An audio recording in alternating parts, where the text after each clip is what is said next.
Bonjour à toutes et à toutes, bienvenue sur On se fait une toile, la chaîne dédiée au cinéma hollywoodien de la grande époque. Merci à vous d'être avec moi aujourd'hui.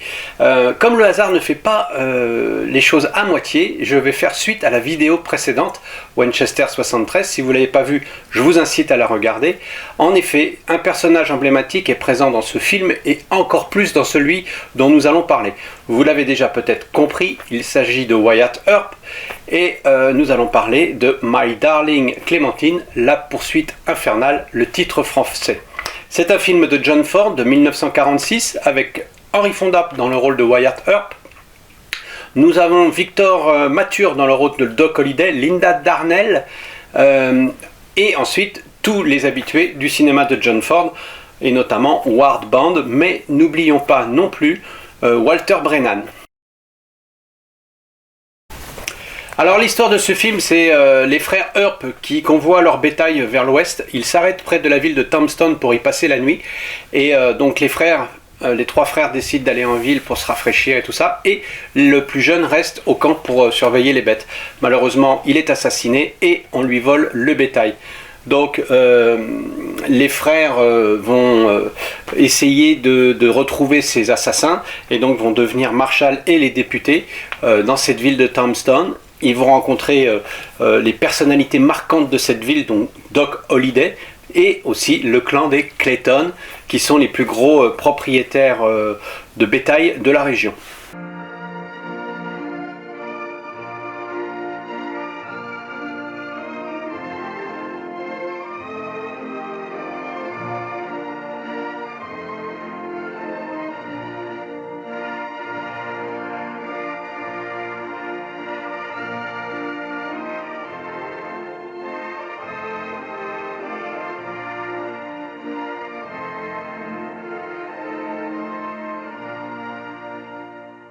Shave, please. Well, we sure want to thank you, Mr. Earp. Wyatt Earp. What? You're not by any chance the marshal from Dodge City? Ex-marshal. What are you doing up here? None of your business. Why don't you behave yourself? Go on, get out. Go on back where you belong. I'm not leaving till she gets out of town.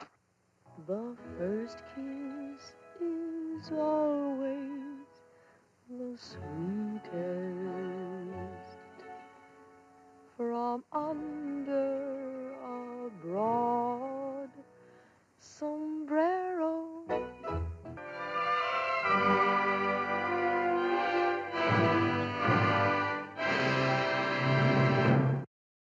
Alors les critiques, c'est à présent le moment des critiques et ce film est noté par les spectateurs 3,9 sur 5 sur le site Allociné. Comme tous les films, il ne fait pas l'unanimité bien sûr et cette fois-ci la critique la plus négative nous dit « Que voulez-vous que je vous dise ? C'est lent, c'est bavard, faussement dramatique. On cherche vainement à quel personnage s'intéresser.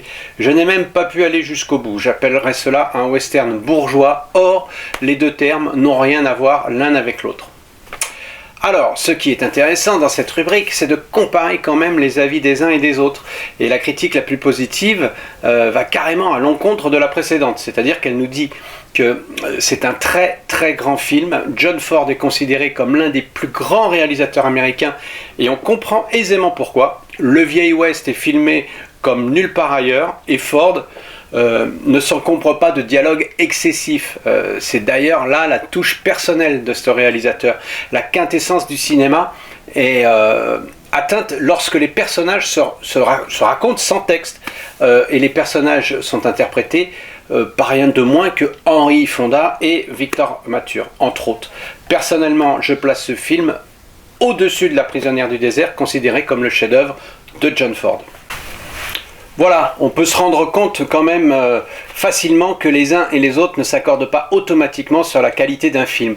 Et en ce qui me concerne, pour moi c'est un film qui a la valeur de classique. Et pour cause, l'Ouest et la légende encore au cœur d'un film de John Ford. Sous les traits de Henry Fonda, qui laisse déjà présager son personnage de tueur au sang-froid et à l'allure assurée, mais cette fois-ci il est du bon côté de la loi. Dans les pas donc de Wyatt Earp. Et ici, sa légende est déjà acquise, puisqu'en arrivant à Tombstone, il a déjà été Marshall et sa réputation le précède. D'ailleurs, il est précurseur dans sa façon de se présenter. Lorsqu'il répond aux habitants ou aux tenanciers de l'hôtel quand on lui demande son nom, Earp, Wyatt Earp, ça vous dit un petit peu quelque chose, la résonance? Bon, bref. On ne reconnaît pas le Stumpy de Rio Bravo, car ici, notre bon Walter Brennan joue un personnage exécrable, et ça lui va tout aussi bien de toute façon. On retrouve aussi les habitués de Ford, mais entre Fonda et Victor Mature, d'ailleurs qui lui tient la dragée haute, il y a quelque chose qui se passe. Fonda joue l'assurance avec aisance et Mature joue l'impudence avec brio. Entre eux, il y a l'envoûtante Linda Darnell qui a bien évolué depuis son apparition dans Le Signe de Zorro et qui n'hésite pas à user de son charme. Bien sûr, le règlement de compte final n'est pas aussi intense que dans d'autres films relatant du même fait, mais ce n'est pas forcément ce que Ford veut. Il a brossé un tas de personnages typiques de cette période, et c'est ça qu'il veut graver sur la pellicule. Il n'a pas besoin de faire de l'esbrouf, il sait mettre en valeur ses personnages, il sait créer la tension, il sait nous captiver, et tout ça ponctué de moments de légèreté, comme quand Henry Fonda passe chez le barbier et que celui-ci lui envoie du parfum dans la nuque. L'instant d'après, un de ses frères lui dit que ce matin-là lui rappelle des souvenirs d'enfance avec l'odeur du chèvrefeuille. Et là, Fonda lui dit, voilà, laconiquement, non, c'est moi. Voilà, parce qu'il vient de passer chez le barbier. Bref, alors, c'est pas grand-chose, certes, mais c'est toujours bien amené et c'est toujours bien placé et ça prête toujours à sourire. Et bien sûr, il y a les paysages de Monument de Valley qui sont juste extraordinaires, même en noir et blanc. On en vient à la rubrique des petits plus qui sont assez importants dans ces vidéos. Je trouve que c'est le sel, le petit piment de ces vidéos. Et notamment ici, John Ford déclarait « J'ai connu Wyatt Earp dans les premières années du cinéma muet. Il venait quelquefois au cours de l'année rendre visite à ses camarades et cow-boys qu'il avait connus à Tombstone. Une partie d'entre eux appartenait à notre compagnie. À l'époque, je crois que j'étais assistant accessoiriste. J'avais l'habitude de lui donner une chaise ou une tasse de café et il me parlait des batailles de hockey choral. Ainsi, lorsque j'ai tourné My Darling Clementine, je l'ai reconstituée telle qu'elle avait eu lieu. Les adversaires ne se sont pas contentés de marcher dans la rue et de se tirer dessus. Ce fut un véritable manœuvre militaire. Bon là, Ford il en rajoute un petit peu. Néanmoins, et contrairement à ce qu'a pu dire donc John Ford lui-même, My Darling Clementine n'est pas d'une rigueur historique absolue. L'affrontement final n'a pas lieu en 1882 mais l'année précédente. James Hurt n'est pas le plus jeune mais le plus âgé des frères Hurt. Ce dernier n'a jamais convoyé de bétail jusqu'à Tombstone et le vieux Clanton était déjà mort au moment du règlement de compte à hockey choral. La poursuite infernale donc capture l'essence de l'histoire sans s'encombrer des faits ou des brûlantes questions sociales qui agitent la ville de Tombstone. Ce qui compte dans la poursuite infernale n'est pas son intrigue de 4 sous, mais le style cinématographique ample et détendu de John Ford. Ayant changé d'avis à propos de la couleur, il écrivait à Zanuck, qui en janvier 1946, qu'il serait heureux de tourner le film en noir et blanc. La très belle photo de Joe McDonald respire le bonheur du désert. Les décorateurs recréent Tombstone devant les paysages spectaculaires de Monument de Valley, déplaçant l'action du sud de l'État vers le nord afin d'obtenir une dimension plus mythique. Il a donc fallu faire construire un décor entier pour reconstituer la ville et ça a coûté 250 000 $. La réception critique ne rendit pas justice au film, comme bien souvent vous me direz. La plupart de ses admirateurs adoptèrent une attitude condescendante et les détracteurs eurent tendance à négliger les qualités du film qui le distinguaient des autres westerns courants. Mais La poursuite infernale fut un succès public impressionnant. Il rapporta 4,5 millions de dollars de recettes brutes sur le marché mondial et rétablit Ford donc dans sa position de réalisateur commercial sûr. En effet, ce tournage avait débuté le 1er avril et s'était étiré jusqu'à la mi-juin 1946 et le film avait coûté 235 millions de dollars. Donc il a fait culbute. On peut dire encore un peu plus sur ce film et on peut noter d'ailleurs que Walter Brennan détestait tellement John Ford qu'il n'a plus jamais travaillé avec lui après ce film. Une fois, alors que Brennan avait du mal à se mettre en selle, Ford lui a crié dessus tu ne peux même pas monter sur un cheval. Et l'autre lui a répondu, Brennan donc lui a répliqué non mais moi j'ai eu 3 Oscars pour mon jeu d'acteur. Effectivement, il avait gagné 3 Oscars pour le meilleur acteur dans un second rôle dans le film Le Vandal en 37, le Kentucky en 39, le Cavalier du désert en 41. D'ailleurs, c'est le seul acteur à avoir gagné 3 Oscars en 5 ans dans toute l'histoire du cinéma. C'est Jeanne Crane qui devait jouer Clémentine, mais le directeur du studio, Darrell F. Zanuck, toujours lui, s'est prononcé contre elle, écrivant dans un mémo que le rôle était si petit que ses fans pourraient être déçus de ne pas la voir davantage à l'écran.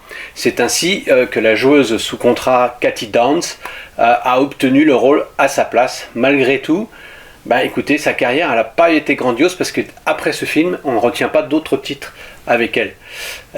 C'est James Stewart qui devait jouer le rôle de Doc Holliday. Malheureusement, il a préféré s'investir dans La vie est belle de Frank Capra.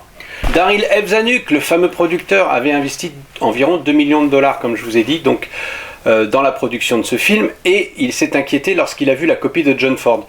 Vous avez une certaine magnificence occidentale et un certain nombre de touches de caractère qui rivalisent avec votre meilleur travail, mais pour moi, le film, dans son état actuel, est une déception, a-t-il déclaré à John Ford. Si le film n'est pas à la hauteur de mes attentes personnelles, il ne sera pas à la hauteur des attentes d'un public payant. Voilà ce qui s'appelle ne pas mettre des gants, et même avec un grand réalisateur comme John Ford. Donc, Zanuck a entrepris de rajouter des scènes et de faire le montage lui-même. Ce qui a bien sûr, encore une fois, mis John Ford dans une colère mémorable. D'ailleurs, après cette production, Zanuck a offert à Ford 600 000 $ par an pour rester au studio. Mais Ford, mécontent donc de ces changements apportés au film par ce producteur, est déterminé à ne plus être sous la joug d'un seul producteur, si ce n'est lui. Donc ses prochains films, il les fera sous l'emblème de sa société qu'il a créée en 1939 avec Miriam C. Cooper. On peut dire aussi que c'est le retour devant la caméra et derrière la caméra de John Ford et de Henry Fonda après leur participation à la Seconde Guerre mondiale. L'un est en partie pour tourner des documentaires sur la guerre et notamment la fameuse bataille de Midway, et le second qui s'est engagé comme simple marin dans la marine américaine pour pouvoir être au cœur de l'action. Donc à son retour, Henry Fonda ne voulait plus faire de production, on va dire, imposée aussi par les studios.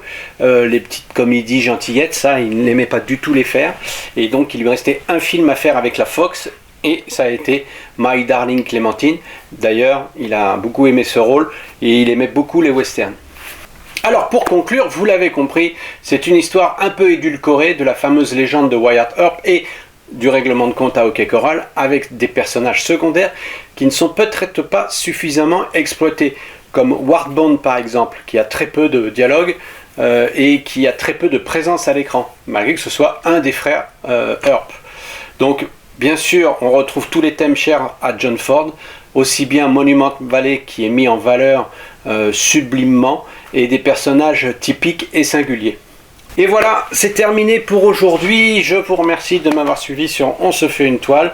J'espère que vous avez appris 2-3 petites choses sur ce film, sur My Darling Clémentine de John Ford. Si c'est le cas, n'hésitez pas à mettre un petit pouce pour montrer votre satisfaction de cette petite review. Laissez un commentaire, ça c'est très important, et abonnez-vous si ce n'est pas déjà fait. Je vous dis donc à très bientôt pour un nouveau film. Pas trop de suspense sur le prochain film, vous avez déjà compris un petit peu la thématique, donc vous savez déjà très certainement lequel sera traité la prochaine fois. Je vous dis à très bientôt. Ciao, ciao!